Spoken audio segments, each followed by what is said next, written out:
Shalom Nikulam. Hello, everybody. My name is Paul Gross. I'm a senior fellow here at the Menachem Begin Heritage Center in Jerusalem. It's my great pleasure to welcome you to another of our webinars, another of our series in collaboration with the Jerusalem Institute for Strategy and Security. And those of you who've been in attendance for our other installments will know that we've been focusing on different parts of the Middle East, how they pertain to Israel and the wider region, particularly in the last few months since the end of hostilities in Gaza, or main hostilities in Gaza.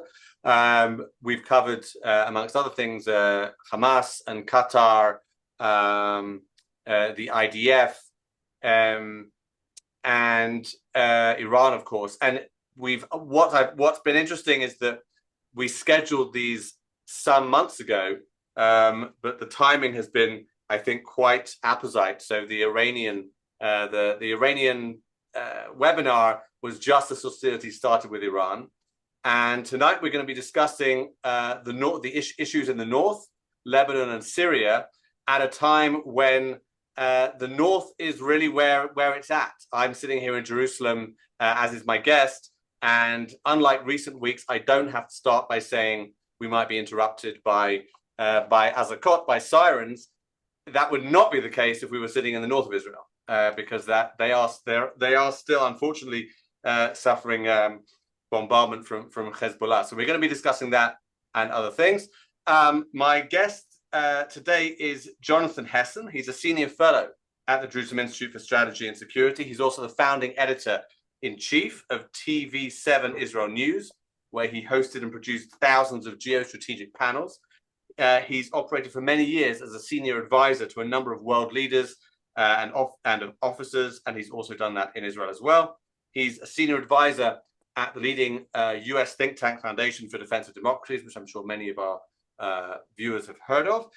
He also served formerly as a senior fellow at the Hudson Institute in Washington, D.C., and as an advisor to Israel's Ministry of Regional Cooperation. Jonathan Hessen, thank you so much for joining us. Thank you for having me, Paul. So we're going to be discussing the north, specifically Lebanon and Syria. Let's start with Lebanon because it's so relevant right now.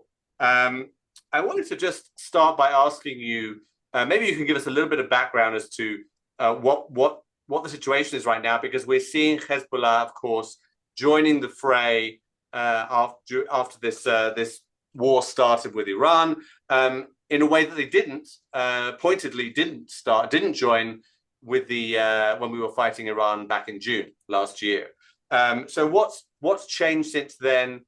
What's the current state of affairs? And also, if you could relate to yesterday's groundbreaking, in many ways, negotiations between Israel and Lebanon.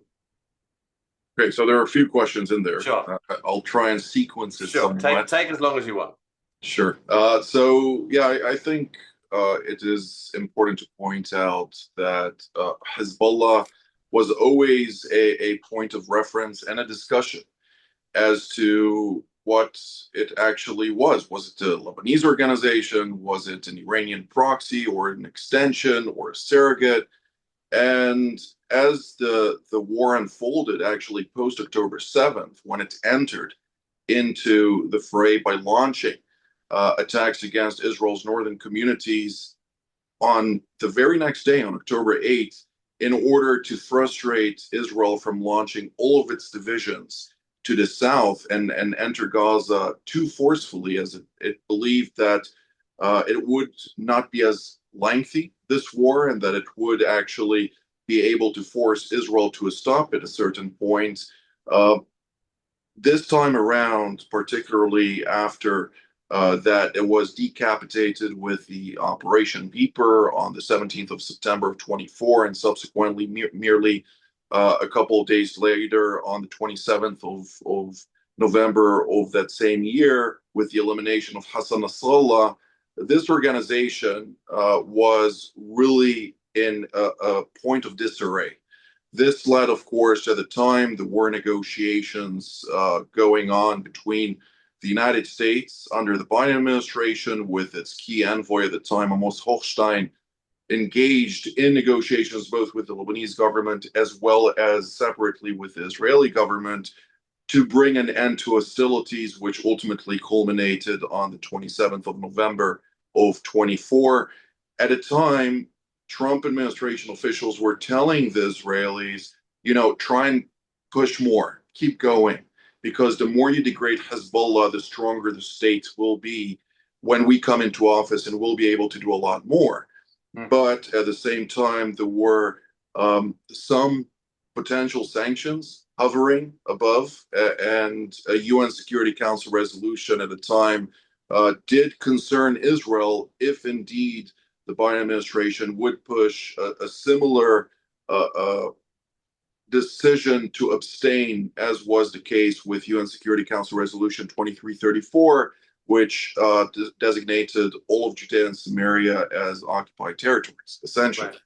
Right? So moving to the point where you spoke about Hezbollah didn't enter the war as a tool of Iran during Operation Rising Line, when it was launched on June 13th. This was 12 days, right?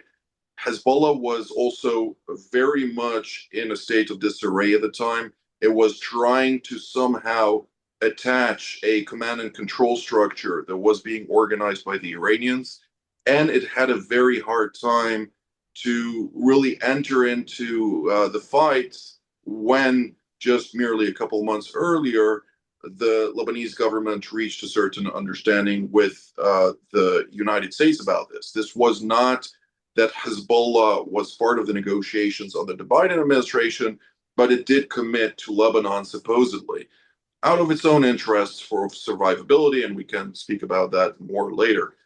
Specifically, the moment we reached a point where the Ali Hassan divisions and other components of the RGC Quds force have reestablished a command and control.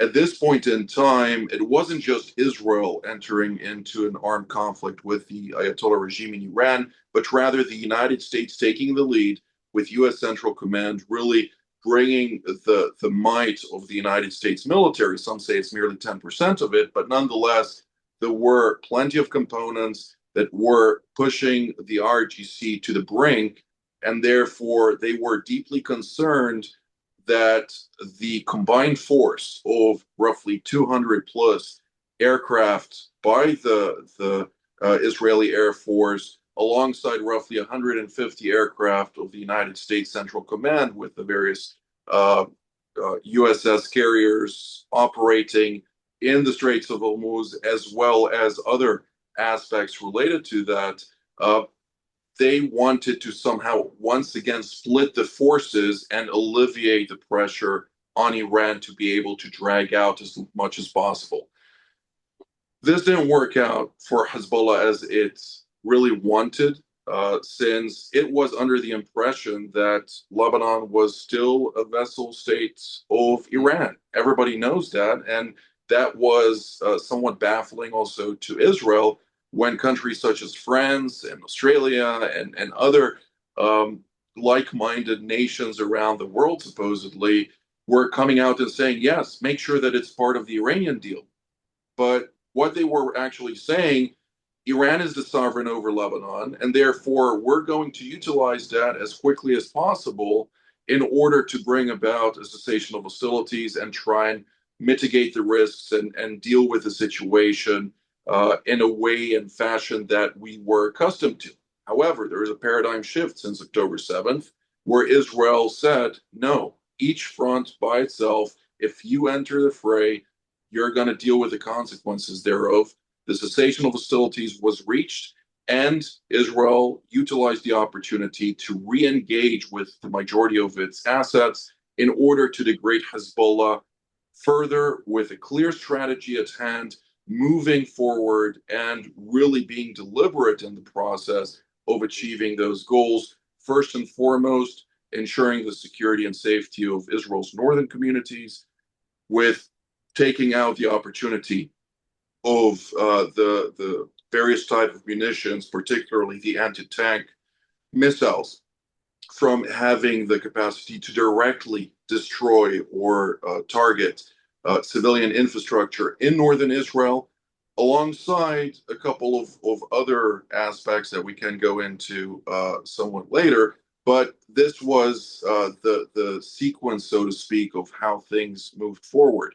The Iranians are very, very deliberate in their efforts to ensure that Hezbollah is safe, but it doesn't really have a lot of chips or leverage left. Considering the blockade currently in play, we still need to see how that unfolds, of course, and there's still a lot of different tactics that are being implemented in this equation. But nonetheless, when we're talking about Lebanon particularly, I think that Hezbollah is also very much afraid that its capacity to sustain over time is slowly degrading. Let's not forget, and I'll conclude with that on this portion, that Hezbollah's ability to project power beyond the bounds of Lebanon were significantly degraded during the conflict that emerged on October 8th of 23 up until November 27th of 2024. Their capacity to project power domestically, however, was still very much intact. So what Israel is currently doing is also going after those capabilities, even though at this point in time, the IDF Chief of General Staff, Eyal Zamir, did visit yesterday in southern Lebanon, Division 162, during the course of which he was there, of course, with the commander of Northern Command, Rafi Milo, and others, and they did approve new military plans moving forward, operational plans. However, this is not as high intensity as one would hope for, considering the acquiescence of Israel to the United States to lower the intensity for the purpose of maintaining the ceasefire in Iran intact. Right, that's an important point because it does it seems quite clear that the Trump administration did ask Israel to lower the temperature somewhat, right? Because they didn't want they were worried it might scupper talks. But I wanted to ask you, because we have we're going to have a lot of people, I assume, on this call who are who live outside of Israel and are watching the news in the United States or in the UK, where there's a lot of criticism of Israel's actions in Lebanon, specifically that where Israel has gone further north into Lebanon, attacking Beirut and that sort of thing. So can you just tell us what's Israel doing? What's Israel's military strategy in terms of it going beyond just the southern Lebanon, just north of the border, when we see footage of Israel striking targets in Beirut? What's happening there? Right.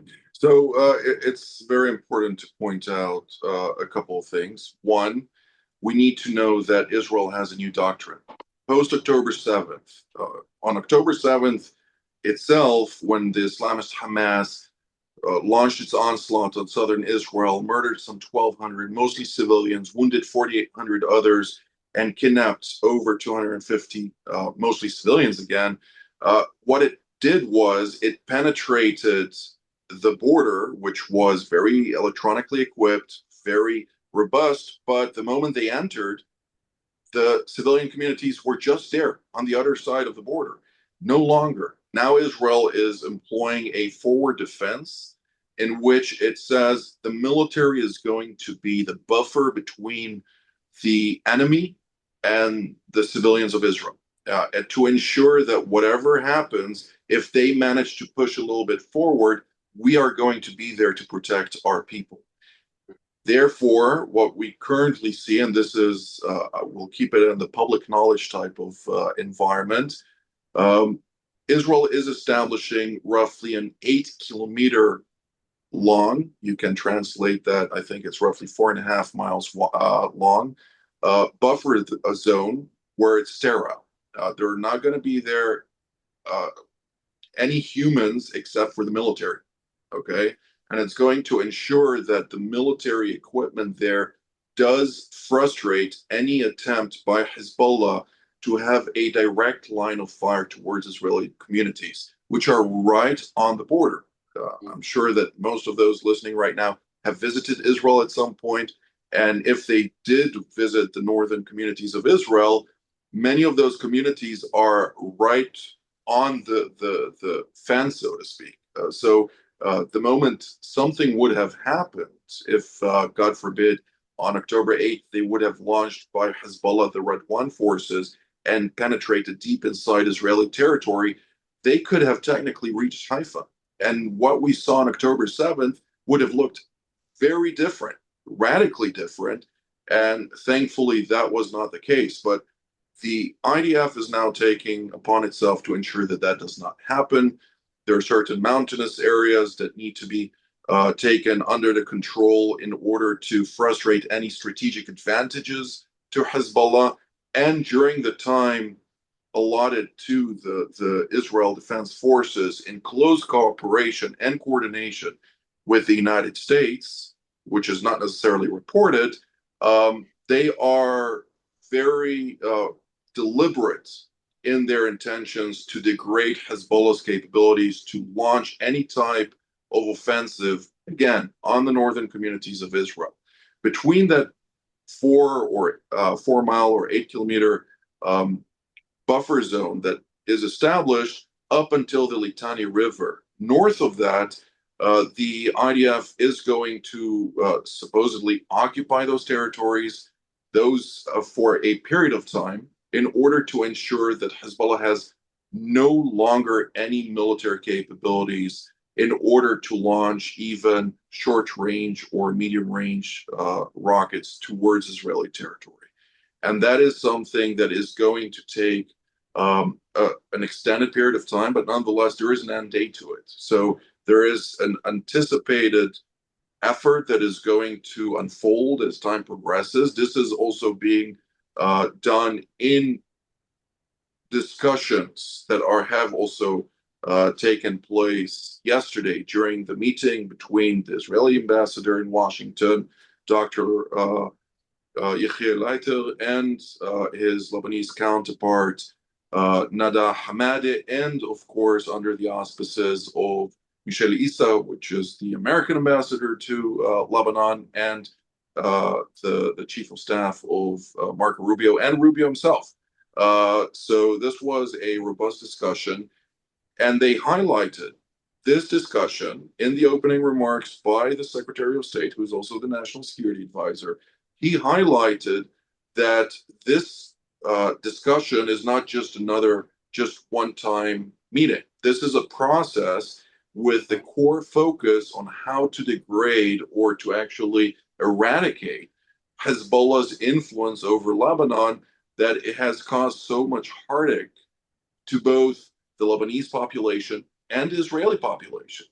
Let's not forget, Israel did not launch an attack on Lebanon or Hezbollah on October 8th of 23. That was Hezbollah doing that in order to reinforce that construct that the Iranians have established by the strategic vision of Qasem Soleimani, who was, of course, eliminated by by President Trump's previous term, and was really a disruptive force for the RGC, and it really shook them, including in Lebanon.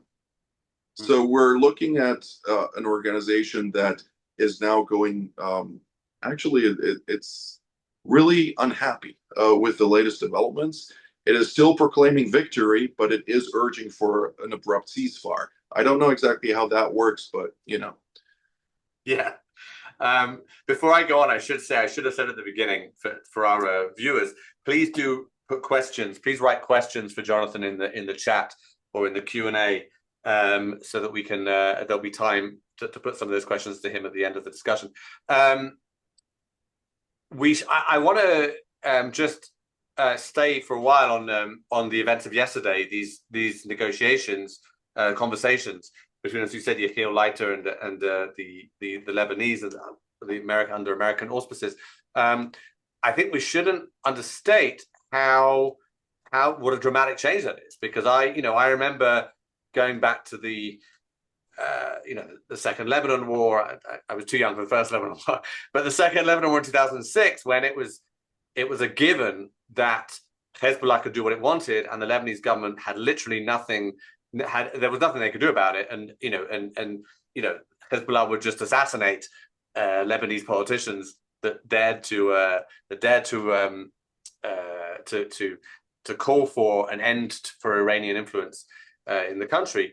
And now we actually have a Lebanese government meeting with Israel, and I think Yechiel Leiter made the point that I think he said very explicitly, we're on the same side here. The Israelis and the Lebanese are on the same side, and we both want Hezbollah disarmed and basically ending its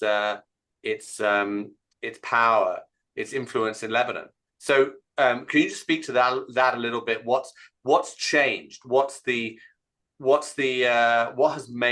given the Lebanese government this self-confidence, I guess, to be able to speak out in this way and actually meet with Israel? Well, first and foremost, I think the beating of Hezbollah, and it's an organization that is a shadow of its oneself, a dramatic transition in light of really repeated efforts by Israel's defense establishment, be it the IDF, Mossad, and other components of Israel's defense establishment that have been very successful in really causing a deterrent effect as to the capabilities of what Israel stands for, or the capabilities that Israel has in its toolbox in order to exert its influence in Lebanon. And I think that the trigger that really made that difference was the beeper operation on the 17th of November of 24, and the very next day, the walkie-talkie operation, where they were just walking around, and really we're talking here about more than 4,500 mid-level to senior level commanders, field commanders, and various leaders within this organization that have been incapacitated at the same very second, right? So that really got into the mind of the enemy. They're all the time second guessing themselves. They don't really know where it's going to come from next.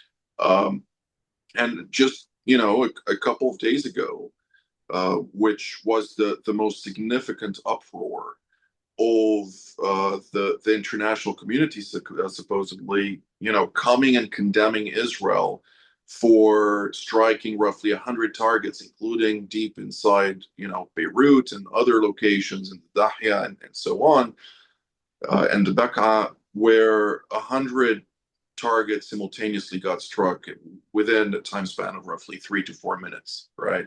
And that really hammered down, once again, the senior command and control that the Iranians have put in place to kind of keep the organization in combat ready capacity.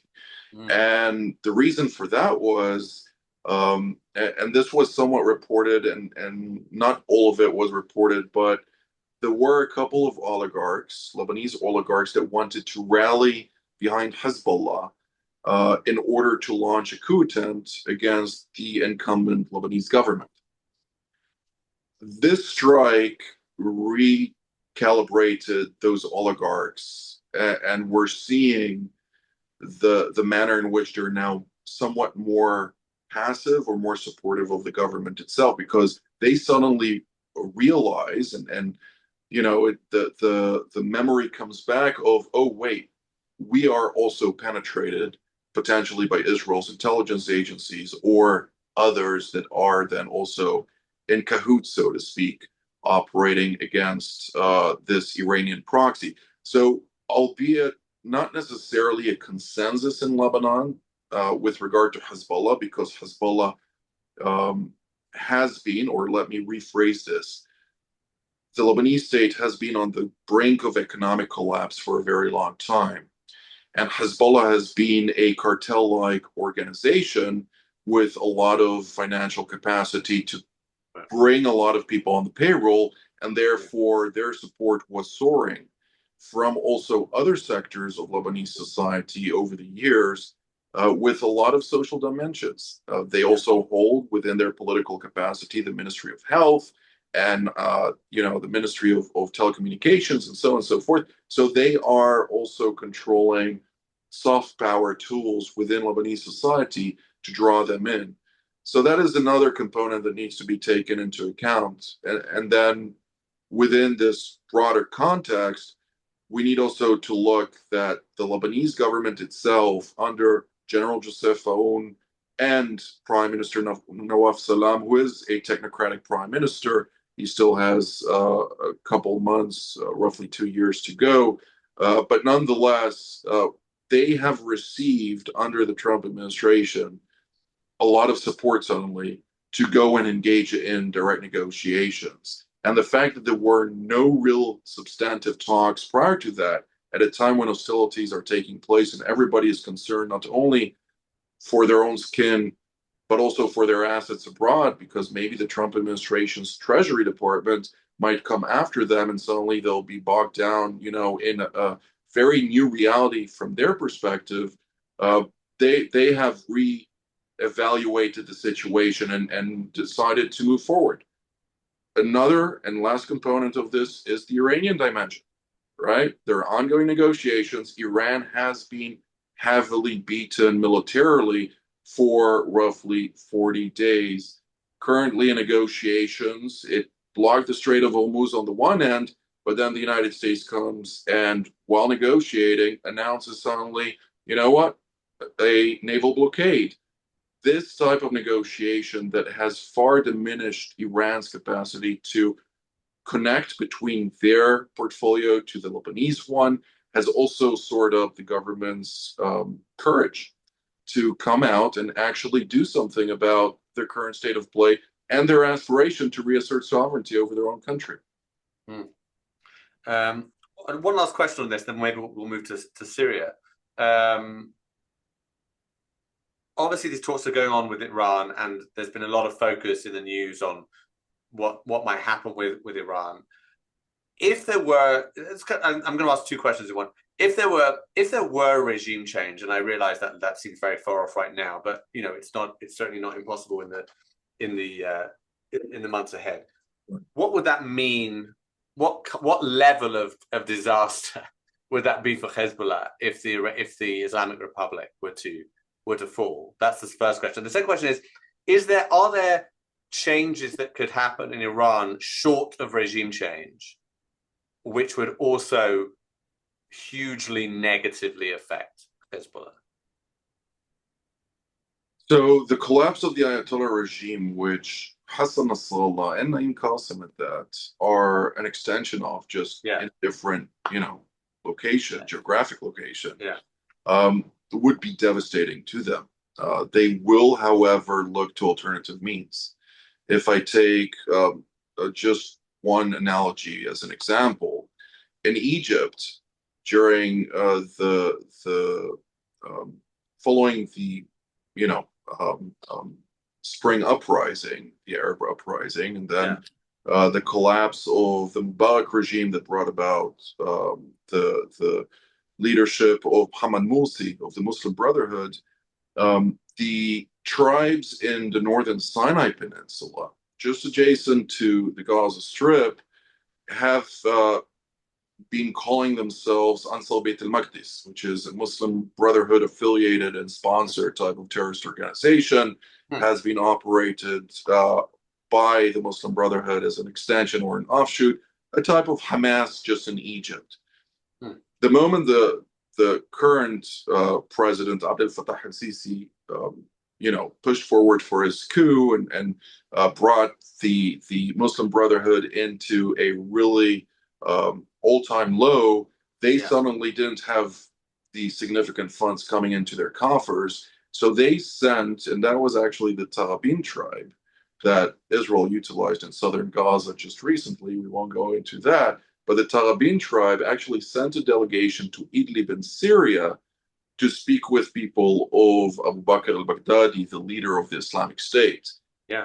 In order to say, hey, we're willing to pledge allegiance to you in order to get the funding once again and keep rolling, right?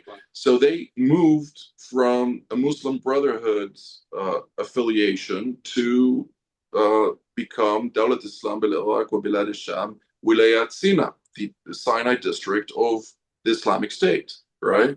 So the same goes here. If the Iranian proxy Hezbollah loses its support, there are already indications that there are other actors in the region.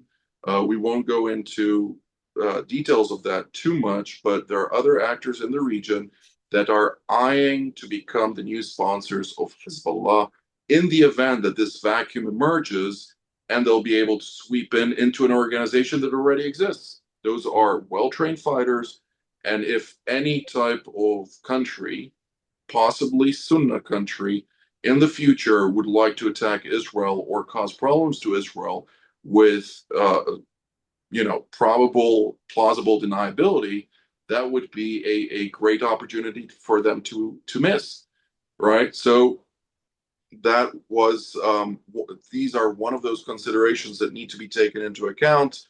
And it doesn't necessarily mean that if there's a regime change or a regime collapse or a regime, a diminished power in Iran, that Hezbollah would not be utilized in one way or another. Wow. Okay. Great. I'm sure we'll return to Lebanon with questions from the audience, but let's move east, so to speak, to Syria. So Syria's come up in conversations, obviously, with other speakers when we've talked about Iran and the enormous blow to Iran that was the collapse of the Assad regime, its client state, its client regime in the north of Israel. But there are lots of questions about. I think that, there are still lots of questions about the successor regime, right? The regime of President Ahmed al-Shara. It seems like that he's putting together or has put together a regime dominated by, effectively Sunni Islamists. They were Salafi jihadis, right? Now wearing suits and meeting with Western powers and appearing very respectable. But at least looking at from what you hear from Israeli policymakers and other security experts, Israel doesn't seem quite so willing to jump into a friendly relationship with the Syrian regime as many of our allies are in the West. What's your assessment of how Israel sees it, and why Israel is taking perhaps a more skeptical or cautious, maybe you would want to say, view than, say, the Americans or certainly the Europeans? It's a very important question, and I think there is a lot to it. And I was pondering this question from prior to the fall of the regime, because there were indications that Abu Muhammad al-Julani, his alias during his time in both Al-Qaeda, Hayat Tahrir al-Sham, and even Daesh, when he was a part of that, or Jabhat al-Nusra. Yeah. Ahmad al-Shara was known as a pragmatist, somebody who is very intellectually shrewd and able to find the fine lines in the religious doctrines that he supposedly pursued in order to advance his strategic interests.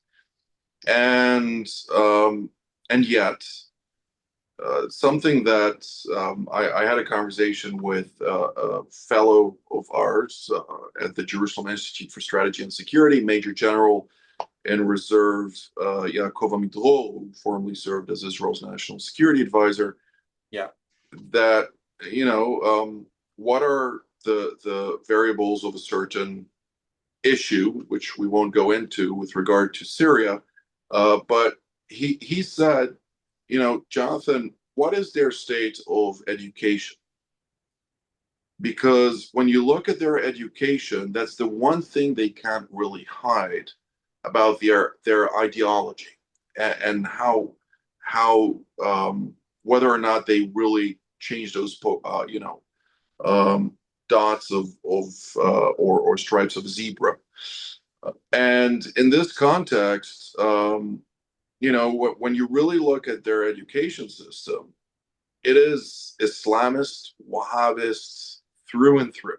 Wow. So that is a big question mark that needs to be had and to be asked of the Damascus regime. Why has it become more and more radical over time? Why do they have a book fair in Damascus which not only casts doubt about whether the Holocaust was true or not, but actually promotes anti-Semitic tropes? Why is it that they are pushing all kind of Wahhabist ideologies to children and toddlers, right? So those are question marks that need to be had, and ultimately, when you ask those same individuals who are very supportive, the first thing that they'll say, yeah, but the Assad regime was a lot worse. And then I ask myself, was it? One evil does not compensate for another evil. And therefore, if you look at their education system, if you look at the manner in which they dealt with Al-Hol camp, we had a camp, as we remember, where the Syrian Democratic Forces, the US-backed Kurdish forces predominantly, even though there were a lot of Arab tribes party to that, were actually controlling 3-4 camps with diehard Islamic State fighters and their families. Those people are not they are not misunderstood, and yet when they were currently in the past year reintegrated, I'm talking about more than 70,000 of them were once again integrated into Syrian society.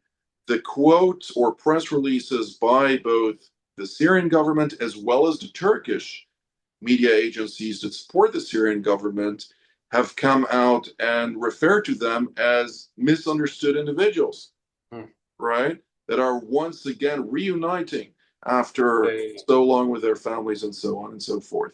So there are a lot of question marks here about, okay, what are we dealing with? Yeah. And of course, there's a Turkish component to it, which Israel is also very wary of. And the rhetoric provides Israel plausible cause to be very wary and cautious about the situation. Yeah. But more than that, I think that when you have, Prime Minister Benjamin Netanyahu had this famous speech at the UN General Assembly, where he said, if it walks like a duck, if it talks like a duck, or quacks like a duck, so on and so forth, it's probably a duck. In this context, if I can take that and establish an analogy for the current state of play, they might not necessarily dress like a duck, but they still quack like a duck, right? And therefore, we can go through the details of the sequence from what actually happened from the 27th of November of 24 to the 8th of December of that year when they took over, what were actually the developments that emerged out of the various activities that they undertook, and ultimately, Israel is a neighbor country. If something goes wrong, the consequences are immediate. Right. For European countries that have their strategic interests to see many of those Syrian so-called refugees or migrants returned into Syria, they have their own strategic interests. And there are no permanent friends, no permanent enemies. There are only permanent interests when it comes to this realpolitik type of politics. And therefore, in this context, Israel is wary. It is very clear-eyed about the situation that happened and unfolded. It saw the massacre on March 6th that took place in the coastline, the subsequent massacres in July that took place in Sweda Governorate, where the Druze community faced the brunt. We're talking here about a community of roughly 650,000 people, out of which more than 2,000 civilians were butchered, right? So this was October 7th on steroids. Yeah. And with October 7th still very much fresh in our minds, looking at that scenario, we ask ourselves, okay, they might be at, the first stage. They're also talking about us.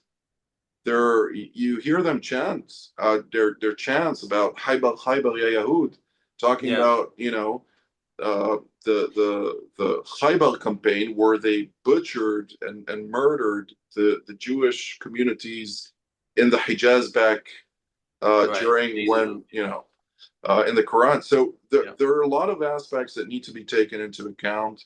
There are also many things taking place behind closed doors that Israel is also privy to and is not necessarily in the public sphere. And therefore, there are a lot of considerations that need to be taken into account. Has Shara or his government, have they come out with any particularly declarative statements about the current war with Iran? Because obviously they want to stay on in the good books of the Trump administration. Unlike the Assad regime, they're certainly not allied with Iran, at least not at this point. So have they come out with anything, or are they just staying out of things? So they really are trying to stay out of things.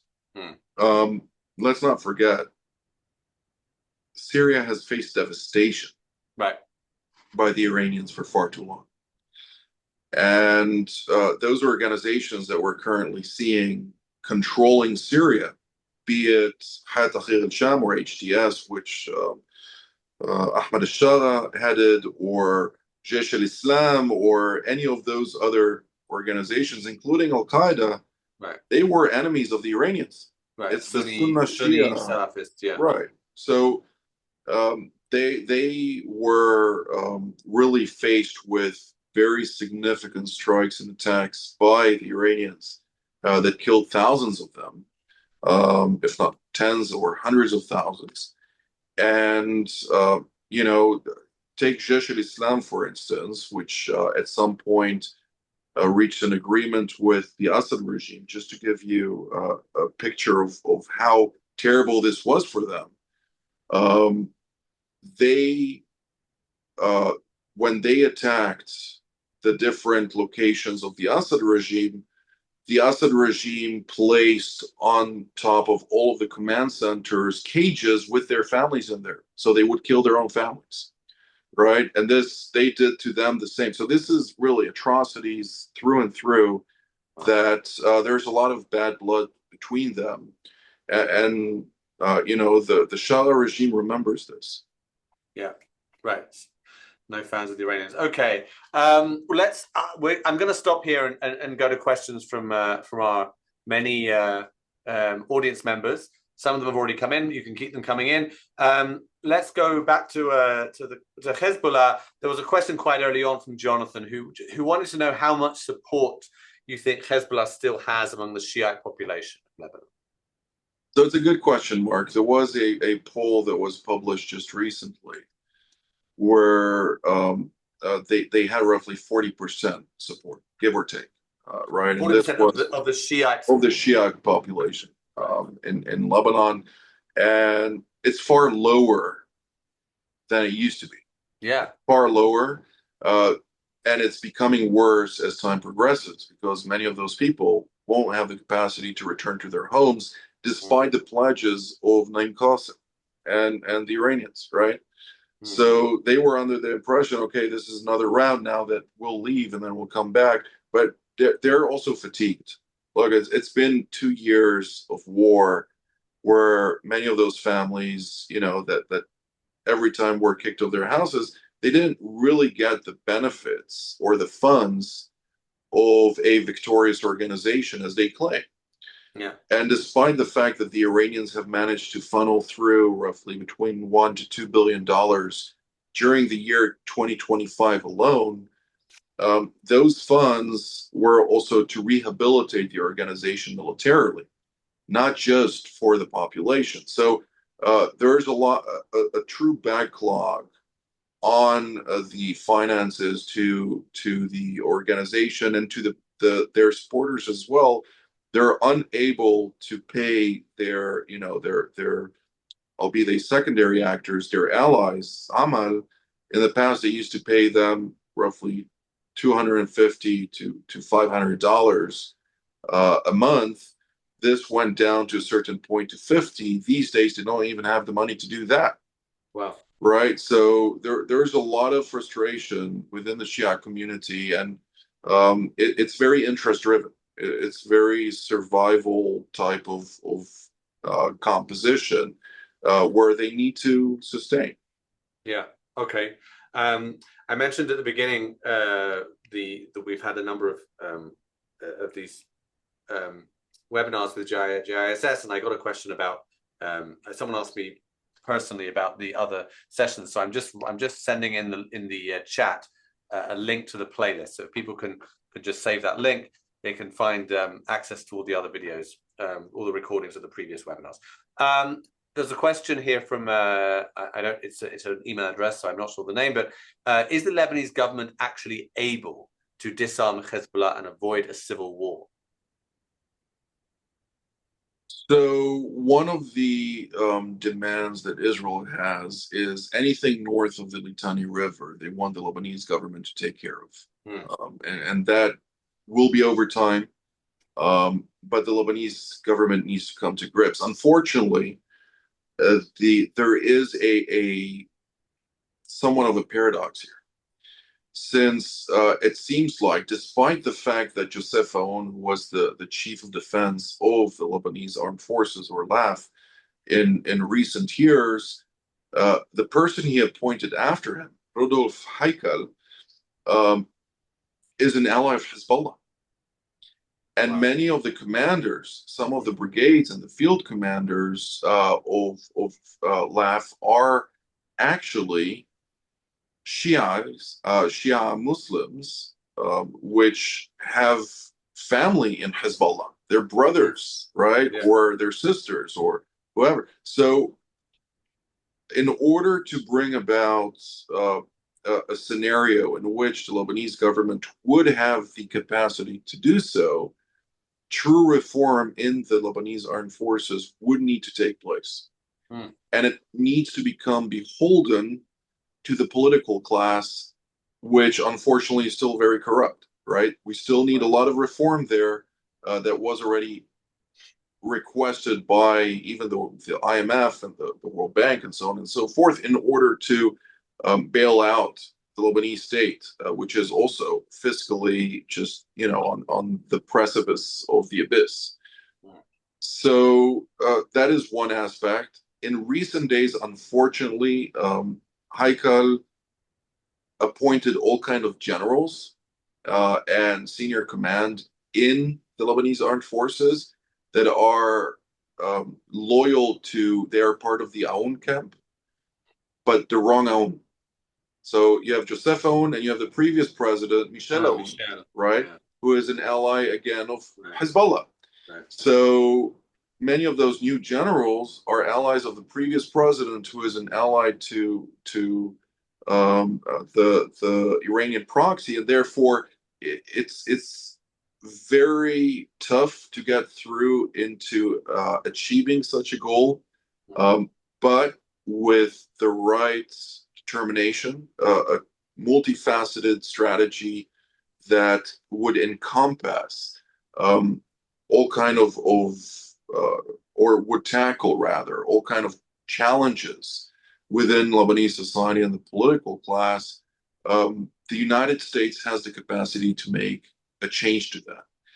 This would demand domestically in Washington some real discussions between the White House, State Department, CIA, and Treasury in order to bring Lebanon to the position of being able to achieve that, and then in collaboration with the positive forces in Lebanon rather than the spoilers and Israel in the south, achieving those goals would become a viable reality. Could you see America's Gulf allies being involved in that investment, whether financially or otherwise, investment in a sort of an anti-Hezbollah Lebanon? So it's very interesting to see. People need to understand, again, those are oligarchs. It's very sectarian. It means you have, the Shiites, you have the Sunni, you have the Christian Maronites, you have the Orthodox, you have the Druze, so on and so forth. You have the Palestinians, which is a whole other story that needs to be dealt with because they're not even citizens and they don't have a right to work, right? So there are a lot of aspects here that need to be taken into account. But in this context, I think that the most important thing to understand is that those leaders of the different organizations or sects, be it Berry, who is the Speaker of Parliament, but he's also the head of Amal, and Jaja, and of the Christian Lebanese forces, and you have Frangia and Walid Jumblat, and some of those names may ring a bell to some of you at home. They are actually paid for by some of those Gulf states. And they do their bidding, right? And they were paid for by the Iranians at some point. So due to this current Operation Epic Fury, and roaring lion from Israel's perspective, and the latest developments that also included the Iranian proxy Hezbollah joining the fight against Israel, one of the interesting points that we could see happening in those realms was they started to hedge, so that some turned to Qatar, some turned to others, and it really started to operate. There was an interesting post just in the last 24 hours by President Joseph Aoun, who was thanking the Kingdom of Saudi Arabia. What does that mean? Who knows? But the Saudis have been out of the Lebanese game for quite some time, actually. So from Israel's perspective, naturally, we want to see Saudi more involved because they're not only a stabilizing force in certain aspects, but we also want to normalize relations with them. The Abraham Accords, right? So there are a lot of aspects. It's a complicated scene for a very small country, but nonetheless, the GCC and other actors are heavily involved. Okay, thank you. There's a question from Colin Leckie, which is on a slightly different note, and I'm not sure how you want to answer it, but he's asking why you think the international media is constantly reports Israel attacking Lebanon and doesn't so much report the other way around. I believe he's based in the UK, so he's unfortunately subject to BBC coverage. Right. But I'm sure other networks are equally culpable. What's your take on the way it's reported? So I also deal in media, obviously, with TV7 Israel News. We broadcast daily, both strategic discussions as well as a daily, a news bulletin. So if people want to tune in, that would be great. But in that context, I had a conversation with a senior Trump administration official, and it was a discussion with him and another former practitioner who served in both the Obama and Biden administrations. And we were talking about the Iran theater currently. How is it possible that there's so many, outlets speaking about an Iranian victory when clearly the first, in a Clausewitzian term, the military arm is the extension of politics, but you also have the economic tool and you have the diplomatic tool, and we're seeing really the various tools of power being employed in order to achieve the objectives that were set out and articulated quite coherently. Well, coherently might be a strong word for that, but they were articulated by the Trump administration from day one. And those were achievable objectives. So you had the military objectives and you had the other political long-term objectives that are still in the pipeline and it's still a process.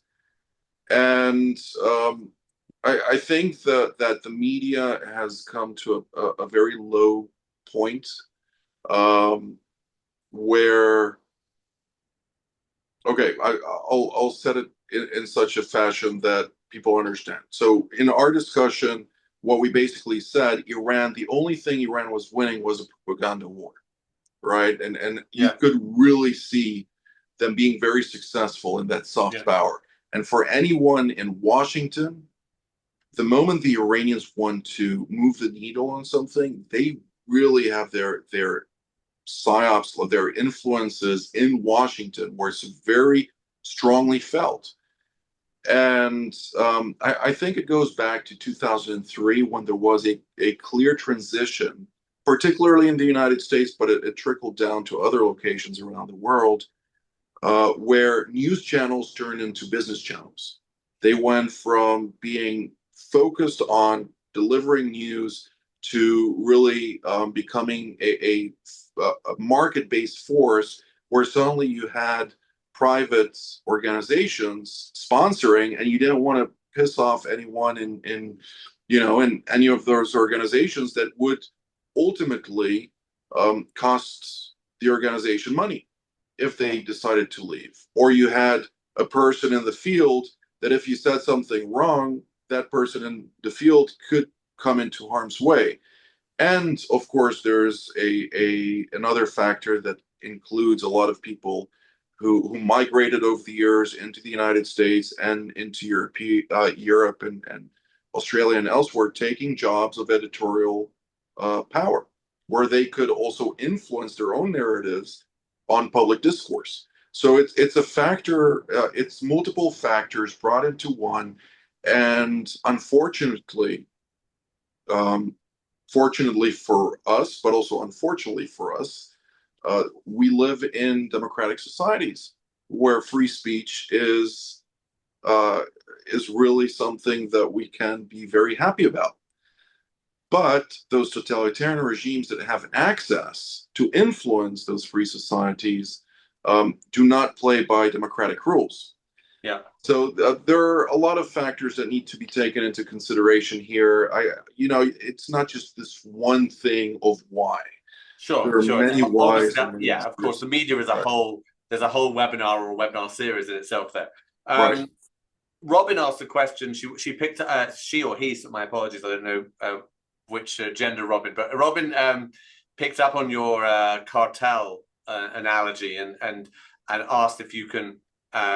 It's a she. Okay, Robin. Right. Sorry. If you can if you can mention talk about the illegal drug smuggling and dealing that Hezbollah is involved with, especially in South America.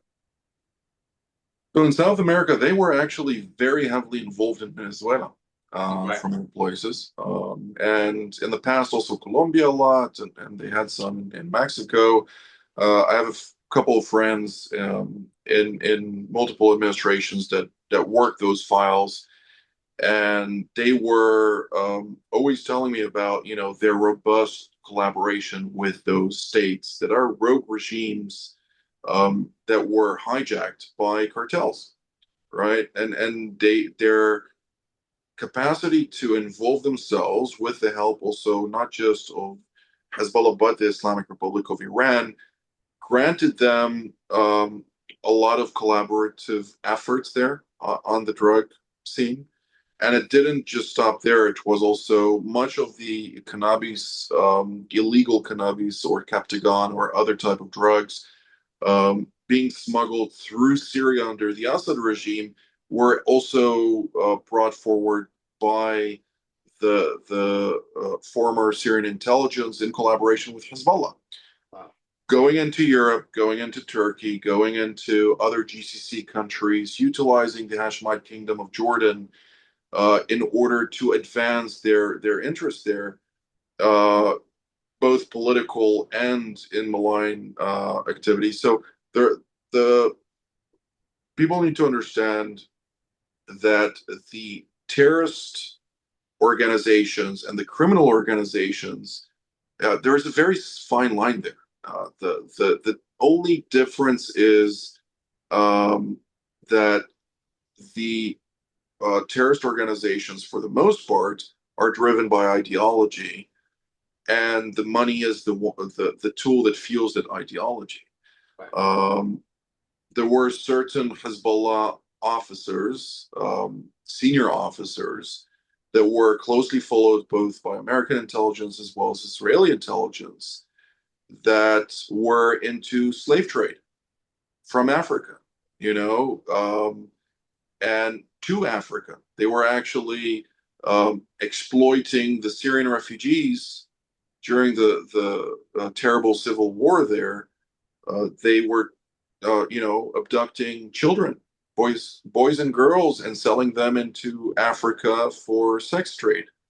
And so it didn't just stop in the realm of drugs and illicit materials of that sort, but ultimately those organizations are genuinely evil through and through. And some ask, since they are, of course, radical Islamic in essence, and therefore those activities are supposedly forbidden within their, ideology and faith.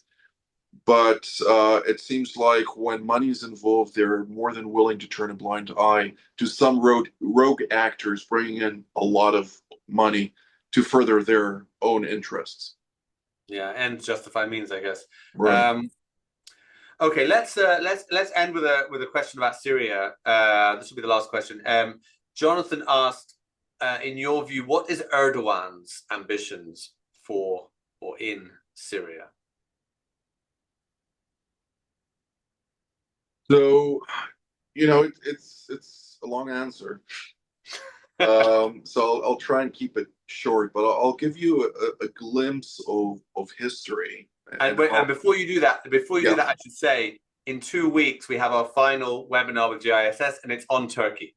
So people who want more on Turkey, they should join us in a couple of weeks. But you're providing us with a little taster. Absolutely. So going down into history, because there is a sequence here. Yeah. 1514, 23rd of August. The Sultan Selim I has engaged in the Battle of Chaldiran against Ismail Shah I of Persia. That battle is a magnificent battle for military geeks and people who actually enjoy history. But it showed the qualitative military edge of the Ottomans at the time, defeating the Persians in a very cruel way that ultimately brought about the boundaries of much of Turkey that we know today. 2 years later, in light of the vacuum that emerged following the pushback on the Iranians, supposedly, during that battle on August of 1514, on August 24th, 1516, Selim I launched an attack against the Mamluks just north of Aleppo, where the battle actually emerged during the latest campaign for HTS to take over Damascus. He defeated the Mamluks there.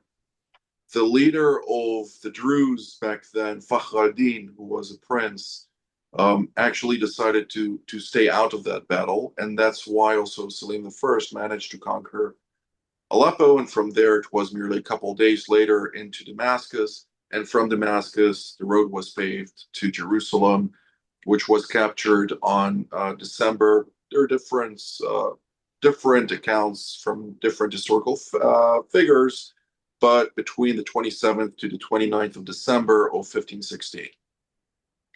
Fast forward to 2017, and we come to an interesting historic occasion where the Turkish parliament, with a very slim majority, passes a significant reform of the Turkish constitution, granting President Recep Tayyip Erdogan executive powers as president.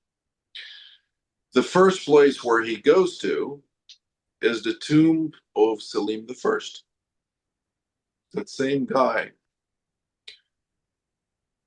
In his discussion with some of his advisors, and subsequently also he provided a public speech to his followers of the AKP faction, which is an Islamist faction. He specified once more that, you know, they are the grandchildren and the followers, or the fulfillers of Selim I. And he romanticizes him in a very similar fashion that Russian President Vladimir Putin, romanticizes about Peter I in his Battle of Poltava, and how he beat them after 21 years to date. When the Russian president is asked, how long is this going to take? You've been already at it for more than 4 years. He says, well, you know, Peter I had 21 years. I can do it in less. That's his answer, right? So Erdogan's approach is very similar when it comes to Selim I. The activities that he pursues after the vacuum emerged in Syria on the 27th of November of 2024, in light of the fact that Israel blocked both Hezbollah's capacity to project power beyond the boundaries of Lebanon, as well as its decision to block Iranian reinforcements of roughly 4,000 troops to come, of RGC, to come inside. And then another actor that won't be named also blocked Hashd al-Shabi, which are the Iraqi militias that are predominantly bound to the Iranians, from entering into Syria in support of the Assad regime. The Turkish intelligence, which groomed the HTS, alongside JISS al-Watani, which is a proxy of the Turks that are also very much employed throughout Africa and beyond, have launched the operation in concert, by the way, and support of SIS, the MI6, as it's publicly known, and the Ukrainians, in order to push against the Assad regime there. The Turks were under the impression that the moment that they push and take over Aleppo, they could potentially also push more southward. And if necessary, and Israel does not react the way they expected it, where it is, you know, to block the Iranians from then entrenching and then moving against Israel, because we need to remember there's still a war raging on multiple fronts from Israel's perspective. In this context, the Turks were very shrewd strategically and very capable operationally to push south and ultimately take over much of Syria. Yeah. Of course, it didn't manage to take yet over the SDF territories, and didn't manage to push into various rural areas where Islamic State is still very much the dominant force. And to date, they have not yet entered into Sweden, but everywhere you look at, the Turks are at, right? And you see that they do this also very much in collaboration and coordination with not just the Syrians, who are beholden now to Turkey, but they're also beholden to the Saudis, since they also pay a lot of money. Yeah. They're also doing so in collaboration with the American ambassador to Turkey, who up until the next couple of weeks, he's going to transition from Turkey to Iraq, but he's still very much going to be involved as the envoy of Iraq and active in Syria. Tom Barrack is very much promoting many activities that have to do with Turkey and Syria. And the latest promotion also includes specifically a whole network of gas pipelines throughout the region that would go through Syria into Turkey and from there onwards into Europe at the expense of IMEC. So all of this is done at the expense of the project that the United States is already committed to. Wow. And we're seeing a lot of discussions surrounding this, but there is, of course, the American commitment to give the Damascus regime a chance. Yeah. And there seems to be a special relationship between President Trump and President Erdogan. Yeah. Even though some may say it is in order to provide the Turks with a hug bear because it's all about strategic power competition and they don't want the Turks to fall into Chinese hands. But I'll leave that for Dr. Heiko and Yana Rochak for your next webinar. Yes, and, yeah. Okay. Jonathan Hessen, that was a real masterclass. Thank you so much. There was so much information there for all of us to absorb and learn from. Thank you all for joining us. As I said, in 2 weeks' time, 29th of April, we will be hearing about Turkey. Before then, of course, we have next week, Yom HaTzmaut, so I wish everyone a Chag HaTzmaut Sameach, and enjoy your barbecues and everything else you're doing. Okay. Yes, indeed. And thank you again, everyone. Thank you very much, Jonathan Hess. Bye-bye. Thank you.